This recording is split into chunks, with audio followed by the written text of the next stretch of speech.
যে আমরা আগে বুঝতে পারতাম তাহলে কোনদিন মেয়ে যদি যখনও বলতো ডাক্তার হওয়ার জন্য তাকে যে সহযোগিতা করেছি করতাম না। নিজেকে ধিক্কার দিতে ইচ্ছে করে আর এরা কি দুর্বৃত্ত সমাজ ব্যবস্থা কোথায় চলে গেছে।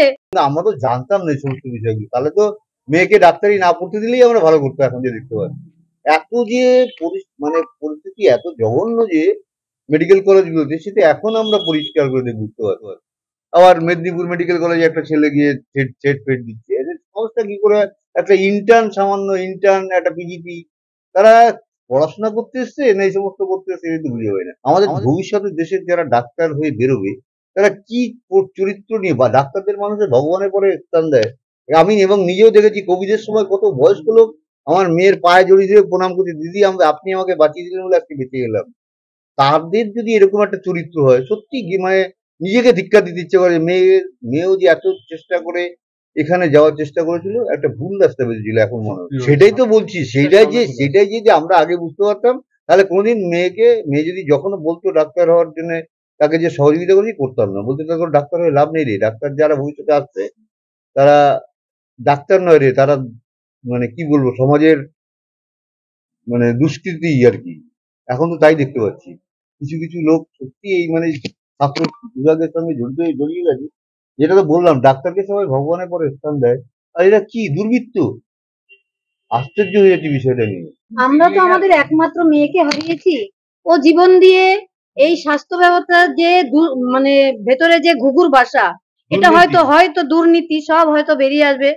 আমি আমার একমাত্র মেয়েকে হারিয়েছি ঠিকই, এভারেস্টের চূড়ায় উঠেও লোকে বলছে জাস্টিস ফর আরজি কর, এটা আমাদের একটা অনেক পাওয়া।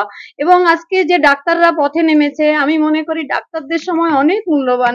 আমি দেখেছি আমার মেয়ে ডাক্তার খাওয়ার সময় পেত না, সে পেশেন্ট দেখতে দেখতে। আজকে সেই ডাক্তাররা রাস্তায়, তাহলে সমাজ ব্যবস্থা কোথায় চলে গেছে এটা ভাবতেও অবাক লাগছে। যেখানে ডাক্তারই ভগবান, সেই ভগবান রাস্তায় এসে বলছে যে আমরা এর প্রতিকার চাই, এবং ভগবানের বদলে দেবতার বদলে দৈত্য না তৈরি হয়। তাদের আমরা পাশে পেয়েছি বলে আমরা কৃতজ্ঞ। তারা যতদিন না আমরা বিচার পাই, তারা যেন এভাবেই আমাদের পাশে থাকে। জুনিয়র ডাক্তাররা তারা তো গেছে, হাতে কোনো তরোয়াল অস্ত্র কিছুই নেই, তারা ফুল হাতে নিয়ে গেছে।